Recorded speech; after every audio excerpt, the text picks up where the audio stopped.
Woo! Hello, ladies and gentlemen. Welcome back to the channel, you guys. And for those of you who are new, thanks for stopping by. I appreciate you.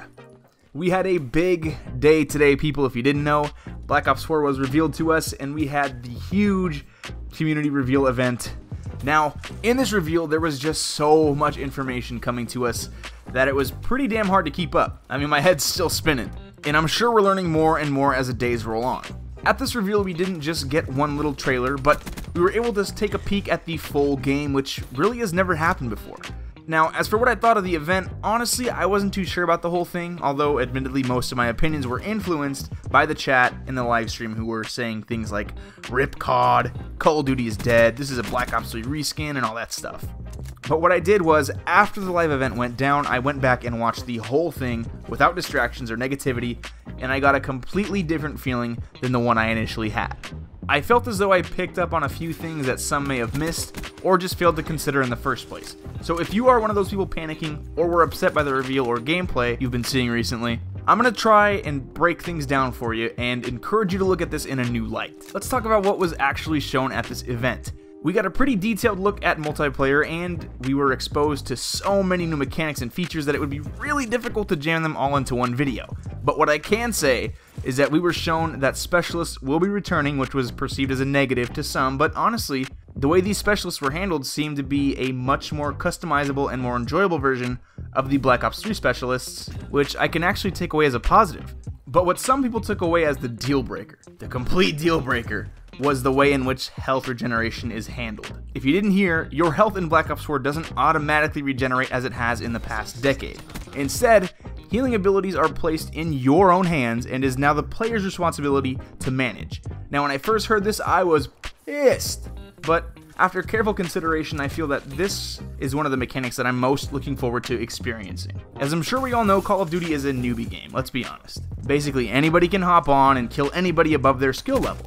And this fact has led the community to complain about eliminating the skill gap to cater to newer players, which has undoubtedly happened over the past few years. And just a small example of this would be the elimination of the YY. And if you guys are unfamiliar with the YY, it was basically a way for players to cancel their reload or any other animation to quickly get back to shooting or fighting form. Now, this was really only carried out by the higher skilled players that could manage those rapid button movements in high pressure situations. Now with that, it should become easier to draw parallels with the new healing mechanic. I mean, think about it. You're a skilled Call of Duty player who knows the ins and outs of gunfights, and you get hit by a little Timmy who just happens to be spraying in your direction after you just demolish 3 of his teammates. And of course, Call of Duty being Call of Duty, Timmy lands some of these shots on you, thus turning your screen red and making you weak. Now in previous games, you'd be at the mercy of the game, and when it decided to grant you more health. Now, undoubtedly in this situation, Timmy gets a kill and gets to feel good about himself yet another day. But what I see with this new healing mechanic is, you perform your healing action as quickly as possible and just pelt Timmy with a relentless hail of lead and humiliation. Call of Duty has needed an increase in the skill gap for a very long time, and the way I see it, it makes the game more fun that way. I mean, just look at Fortnite. It's a game with an insane skill gap. You have to know how to build, when to build, and on top of that, be accurate and swift. I'm not saying that this healing mechanic is the complete equivalent to building in Fortnite, because let's be honest, that just wouldn't work in Call of Duty, but I feel that it is at least a step in the right direction in terms of rewarding the more skilled players. So anybody who's turned off by this new healing mechanic, I guess just consider it a new way to dominate the competition. We were also shown a lot of different mechanics for weapons as well, which look awesome, and watching some gameplay from other YouTubers is getting me more and more excited to try this game out. Really, my only concern stems from the way teamwork is handled. In Black Ops 4, teamwork is going to be a huge part of nearly any game you play. And that kind of leaves solo players like myself kind of wondering how the game can make sure that I have a good time. But this concern is quickly alleviated by the fact that score streaks are back and are apparently pretty damn strong.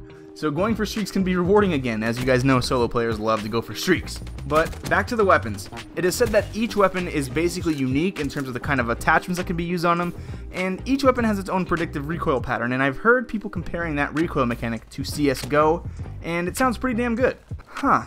Almost like each weapon has its own personality. Huh. I think I've been saying that for as long as I've been on YouTube. But anyways, guys, I just wanted to make this video to tell anyone who may be worried about this game and whether or not you will like it to chill out and understand that this is Treyarch. It should feel like a Black Ops Call of Duty with a slightly higher skill gap, which we've been begging for as a community, and that means the game can feel more rewarding as you continue to play.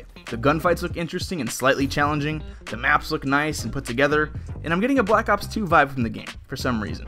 Of course, with the addition of a few new interesting features. So again, guys, don't panic. Trust this game will deliver, and let's just get ready for the beta to try all these things out for ourselves. Alright guys, that should do it for this video. I hope you enjoyed. If you did, feel free to leave a like, and if you're new to the channel, consider subscribing. Also, I want to hear your first impressions of Black Ops 4, so please leave some comments. I'd love to see what you guys have to say. Alright guys, take it easy, and I'll see you in the next video. Later! Take me